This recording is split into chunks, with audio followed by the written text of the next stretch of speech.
სარკეების სწორი პოზიცია ქალაქზე. სარკეების გასასწორებლად, რა თქმა უნდა, ჯერ უნდა დავუქოთ მანქანა.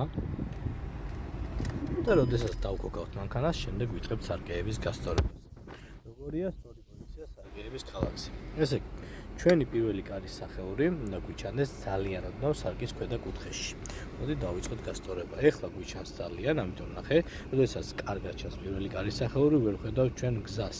ამიტომ დავიწყებთ სარკის აწევას და კუთხის ბოლოში რომ მოვიყვანთ პირველი კარის სახეურს და გვიჩანს ოდნავ, უკვე არის ქალაქისთვის გამზადებული სარკე. ანუ მანქანის უკანა ნაწილს ხედავთ კარგად და მარცხენა სარკეში, ანუ სარკის მარცხენა მხარეს ხედავთ გარეს სივრცეს, ამიტომ დავინახავთ ქვეითებსაც, დავინახავთ უკანა მომსვლელ მანქანებსაც და გვერდით ზოლში მყოფ მანქანებსაც.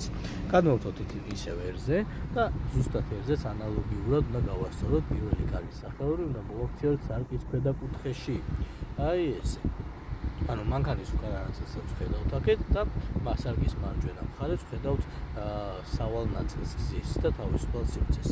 რა თქმა უნდა, შუა სარკე უნდა მოვიგოთ ისე, რომ შუა სარკეში უკანა მინა გვიჩანდეს მთლიანად. თუ დავაყენებთ ესე ან თუ დავაყენებთ ზევით, რა თქმა უნდა, ვერ დავინახავთ ვერაფერს. ამიტომ, როდესაც გვიჩანს შუა სარკეში უკანა შუშა მთლიანად, რა თქმა უნდა, მარტივად გავაკონტროლებთ სიტუაციას და უკან ცვლის დროს არ შეგვექნება საფრთხე, რა თქმა უნდა, თუ ყურადღებით ვივლით.